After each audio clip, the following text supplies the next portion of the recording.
Olá, CREAPod no ar, seja muito bem-vindo, muito bem-vinda a mais um episódio aqui na TV CREA. Se você ainda não se inscreveu, então não deixe de se inscrever, já curta esse vídeo, compartilha, que aqui tem muito assunto importante para você que é engenheiro, agrônomo, que é geocientista ou que se interessa por todos esses assuntos. O seu lugar é aqui no CREAPod, que você também escuta pelas plataformas de áudio, Deezer, Spotify. Então vai lá, curta, compartilha e ajuda a divulgar o nosso conteúdo. Hoje o nosso tema é meio ambiente. Eu tenho o prazer de receber aqui a secretária estadual de Meio Ambiente da Paraíba, Rafaela Camaraense. Seja muito bem-vinda, obrigada pela presença. Eu que agradeço o convite do CREA. Para mim é uma alegria poder estar aqui com vocês. A gente tem falado muito recentemente, Rafaela, do crescimento, principalmente na engenharia civil, né, da expansão na Paraíba, aqui na região metropolitana, vários grandes empreendimentos, edifícios, condomínios lineares, a expansão turística também, né? A gente tem um polo turístico do Cabo Branco que também está sendo desenvolvido. Então, isso traz um desenvolvimento muito grande para o Estado, mas em contrapartida gera uma preocupação grande dos paraibanos, dos turistas, de quem tem essa atenção maior com a natureza, com o nosso meio ambiente. Então, por isso o nosso convite para você explicar como a gestão do atual governo do Estado tem se preocupado com essas questões diante dessa expansão, que é importante para o Estado, né, que movimenta a economia, que traz mais turistas, mas que também a gente precisa ter um cuidado. Afinal de contas, a Paraíba ela é referência pela preservação do meio ambiente, pela preservação de Mata Atlântica. Então, eu queria saber como é essa preocupação na gestão de vocês. É uma preocupação que o paraibano em geral tem, né? O paraibano ele é muito preocupado com as questões ambientais. Você percebe o quanto as pessoas se preocupam com relação a lixo, por exemplo. E essa é uma preocupação que, é claro, reverbera dentro do governo do Estado da Paraíba. Ao passo que a gente quer o desenvolvimento econômico do nosso Estado, a gente também quer aliá-lo à sustentabilidade, à preservação, à conservação. Isso é o que forma, de fato, o tripé da sustentabilidade. É a gente conseguir ter governança, ter desenvolvimento econômico e ter também a preservação do meio ambiente. Essa sustentabilidade é o tripé que a gente tem hoje dentro do governo do Estado. Eu contava a você mais cedo que há pouco eu cheguei de uma audiência pública referente ao processo de licenciamento da Ponte do Futuro, uma grandiosa obra que precisou ter um estudo de impacto ambiental. Estudo esse que demoraram meses para a gente conseguir elaborá-lo. A gente precisou de diversos profissionais, muitos deles doutores em suas áreas, para que a gente conseguisse esmiuçar todas as dúvidas que circundavam esse projeto. A Ponte do Futuro, para quem ainda não ligou o nome, a obra é a ponte que vai ligar Cabedelo a Lucena, né? Exatamente. Essa grandiosa obra, inclusive a maior obra de mobilidade urbana do governo do Estado, feita pelo DR. E aí, a grande preocupação do governador era, olha, a gente precisa ter um projeto que não vá ter tantos impactos ambientais. E aí foi isso que a gente entrou em campo para fazer. O que é difícil, porque como você falou, é grandiosa, ela mexe com mar, ela mexe com terra, ela mexe com vegetação, com toda a fauna também em torno dessa área, então não deve ser fácil. Não, foi um grande trabalho que a gente fez de estudo e também mexe com as pessoas. Sim, né? Claro. Porque existe também o impacto socioambiental. É verdade. Que a gente também estudou e levou para o estudo de impacto ambiental. E o que acontece? Numa obra desse porte, por exemplo, a gente exige esse estudo para os grandes empreendimentos. Há exemplo também das energias eólicas, que a gente tem uma grande expansão aqui no estado da Paraíba. Sim. Esse estudo ele é fundamental para subsidiar a gente no processo de licenciamento ambiental, porque é ali onde a gente vai ter as compensações ambientais, a gente vai ter as compensações socioambientais, para fazer com que, olha, a gente compreende que tem impacto, basicamente é isso.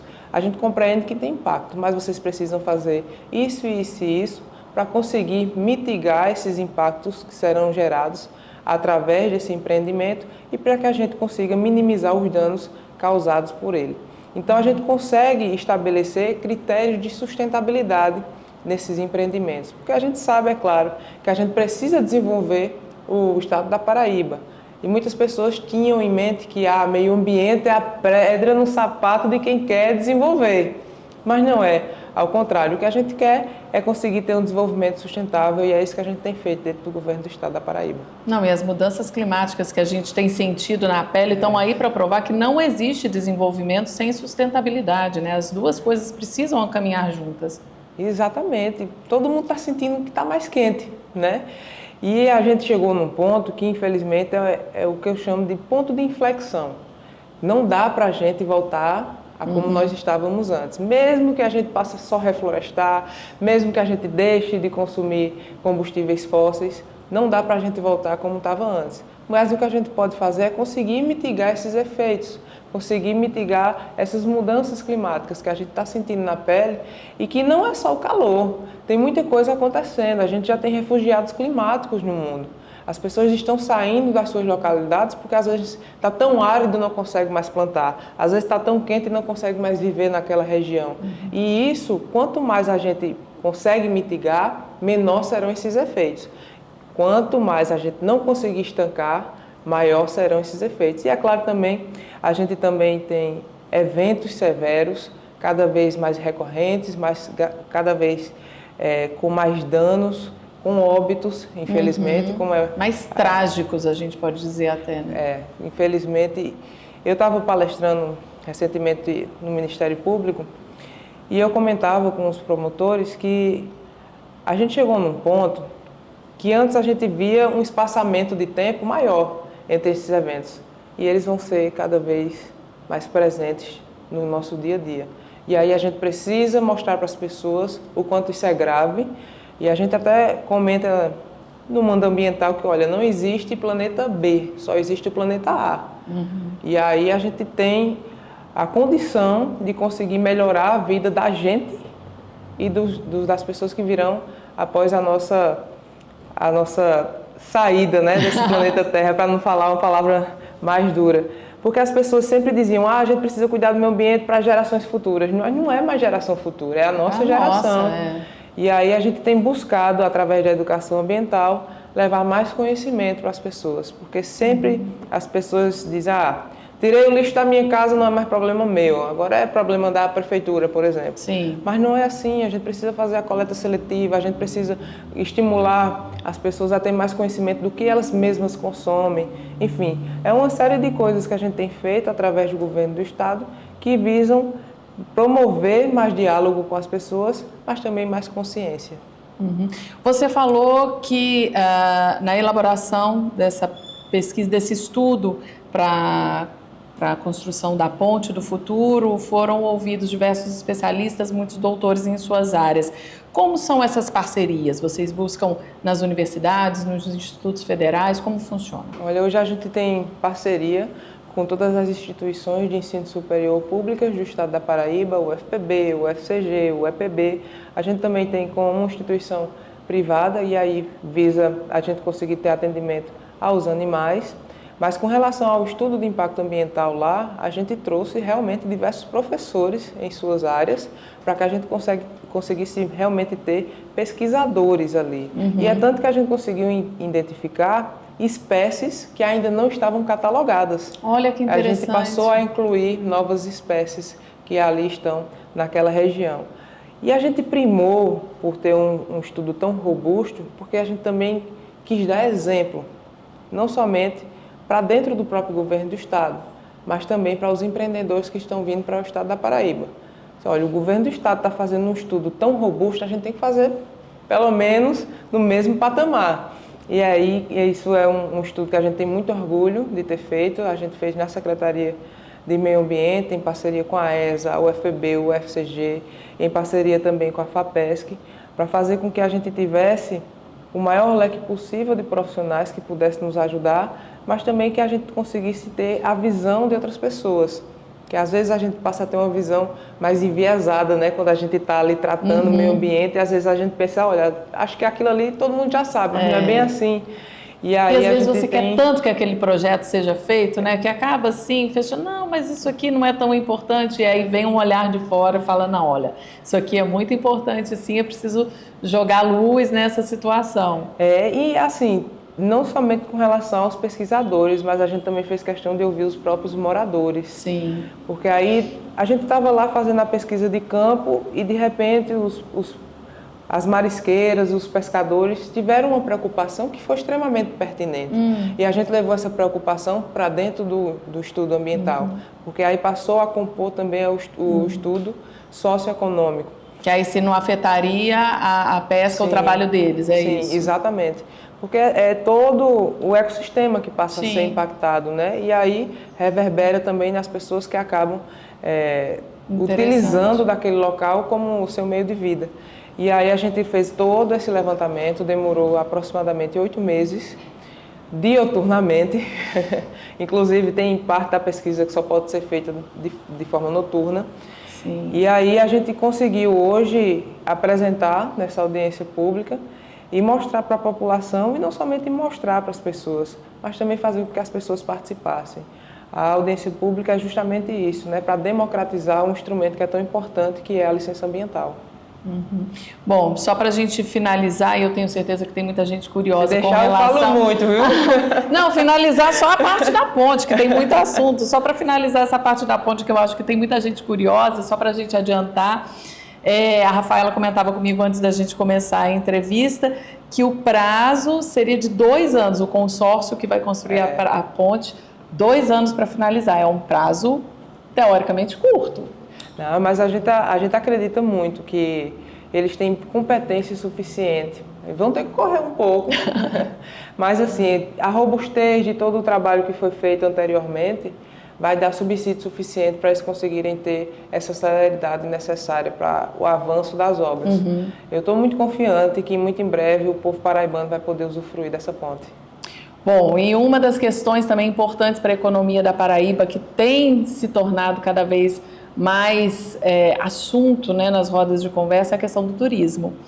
E então a gente tem um polo turístico que gera aí controvérsias, polêmicas, discussões, debates, e porque tem uma importância de atrair turistas, mas tem aquelas pessoas que falam, não, eu quero que João Pessoa, que a Paraíba continue aquele cantinho reservado só para mim, com pouco trânsito, com pouca gente, que ninguém passe as férias em Cabedelo, né?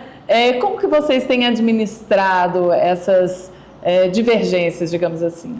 Inclusive, de interesses, né? Eu tenho um primo que ele diz, parem de fazer propaganda. Tipo isso. Vocês estão fazendo muita propaganda. E aí eu estava, inclusive, comentando com pessoas, estava em Brasília recentemente, aí o rapaz perguntou, você é de onde? Eu digo, olha, eu sou da Paraíba, moro em João Pessoa. A meta de vida daqui é a gente se aposentar e morar em João Pessoa. Mas isso é em virtude do quanto a nossa cidade é boa, o nosso estado é muito bom. Eu, particularmente, eu sou do interior da Paraíba, eu sou de Cuité, mas João Pessoa me abraçou muito bem. Aqui é uma cidade que tem uma qualidade de vida excelente para se viver. E o que a gente tem que fazer é conseguir preservar o que a gente tem de melhor. A Mata Atlântica que a gente tem aqui é uma Mata Atlântica belíssima também. E fora a Mata Atlântica do estado da Paraíba, a gente também tem o nosso bioma Caatinga, que a gente tem um trabalho muito forte também com relação à Caatinga.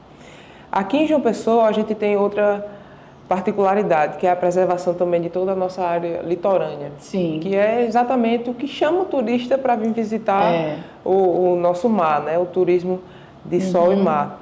E aí, o que a gente tem feito? A gente tem feito ações extremamente importantes, por exemplo, de conscientização, mas a gente também tem estudos robustos de toda a área litorânea do estado da Paraíba. A gente assinou um TAC entre o governo do estado da Paraíba, o Ministério Público Federal, as instituições de ensino e todos os municípios que compõem o estado da Paraíba, para que a gente conseguisse pesquisar toda a nossa região litorânea. Por que eu também digo isso? A gente tem acompanhado o problema que Baía da Traição tem passado, o avanço do mar ali. Isso. E a gente precisa compreender como é que tem se dado esse avanço, quais são, de fato, as informações que as pesquisas vão nos subsidiar, para que a gente consiga também tomar uma decisão mais assertiva enquanto gestão pública. E aí, o que a gente tem feito é promover esse diálogo entre a pesquisa, a ciência, com o governo do estado da Paraíba, mas também através dessa pesquisa promover o diálogo com a população. A gente precisa, de fato, transpor os muros que às vezes acontecem entre as instituições. E com o governo do estado da Paraíba, por exemplo, a gente tem várias interfaces dentro do próprio governo, né? Porque a gente tem Secretaria de Meio Ambiente e tem Desenvolvimento Econômico. As pessoas acham que são caixinhas muito separadas, mas a gente tem muito diálogo. Ontem eu tive reunião com o pessoal do Desenvolvimento Econômico. Amanhã eu terei outra reunião, porque eles sempre buscam compatibilizar os interesses de preservação e conservação do estado da Paraíba, mas também os interesses de desenvolvimento econômico.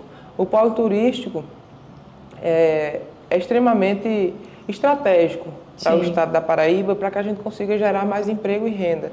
A gente tem a ciência que é necessário gerar mais emprego e renda, mas a gente também buscou as empresas e conversou, olha, o que você pode fazer, além do que já está previsto no âmbito do licenciamento ambiental, para a gente conseguir mitigar mais ainda os efeitos desse empreendimento, os impactos causados por esse empreendimento. Porque é visível, quem passa por ali onde vai ser o polo turístico do Cabo Branco, a gente sabe que houve um desmatamento. Sim. A gente sabe que várias árvores, né, que uma vegetação grande foi retirada.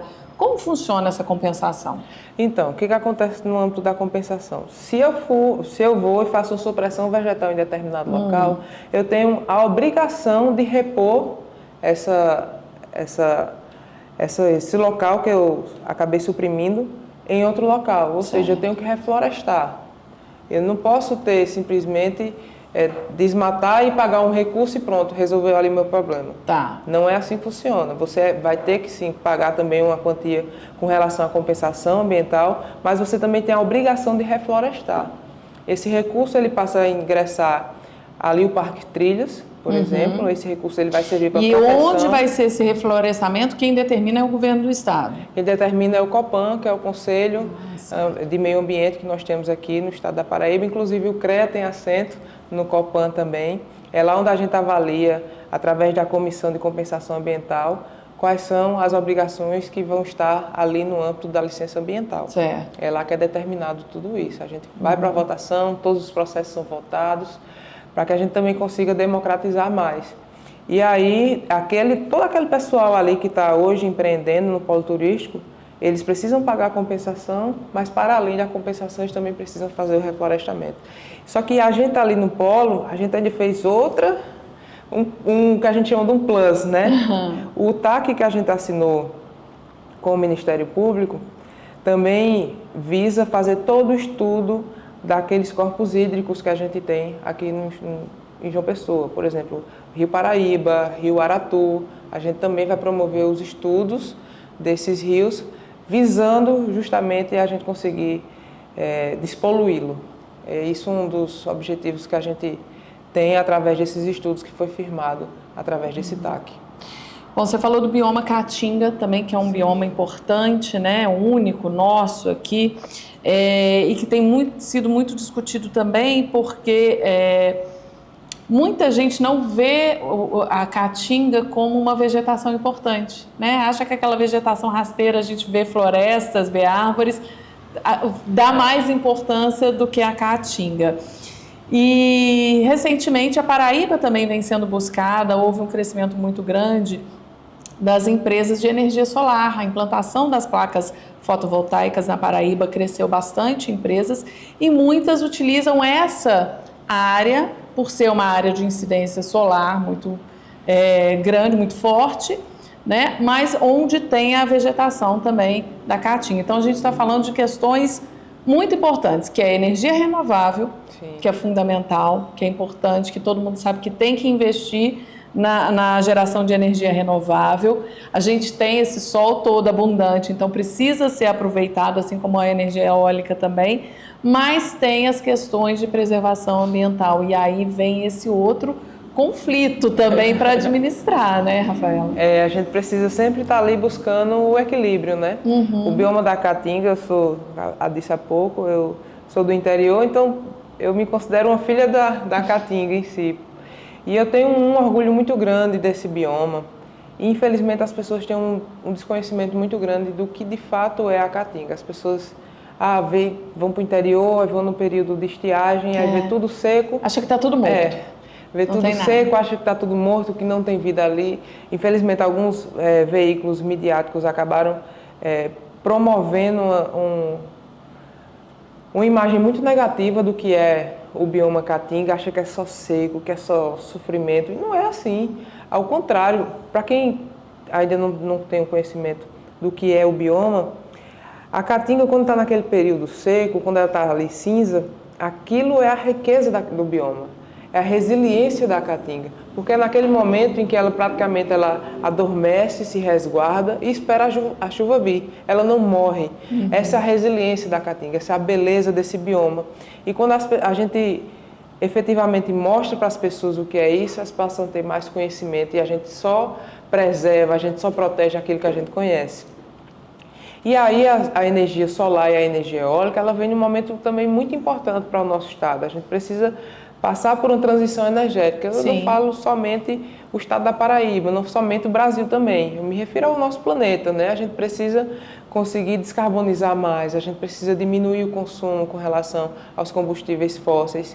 E a transição energética, ela é extremamente estratégica e a gente precisa aproveitar a potencialidade que o nosso estado tem, tanto de incidência solar, como também a questão dos ventos.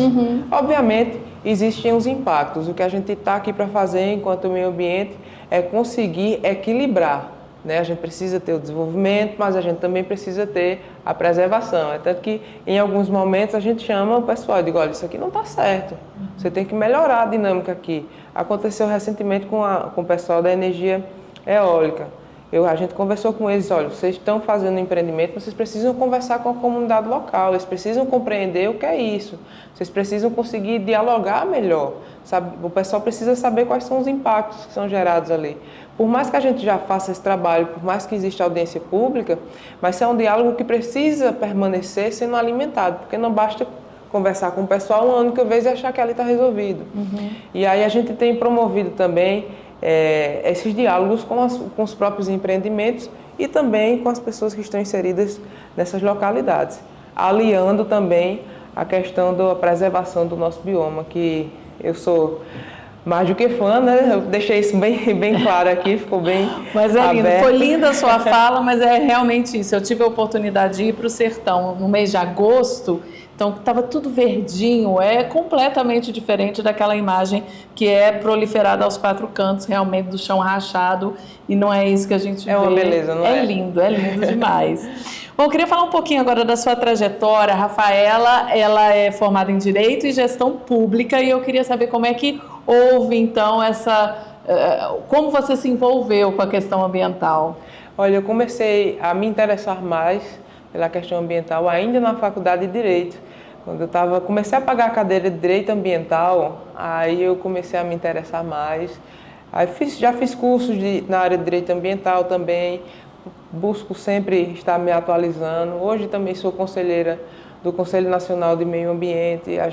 Eu acabei ocupando alguns cargos relevantes para o estado da Paraíba, para o nosso país também, acerca do meio ambiente, mas eu digo uma coisa, quando você entra na área ambiental, você se apaixona, não tem como.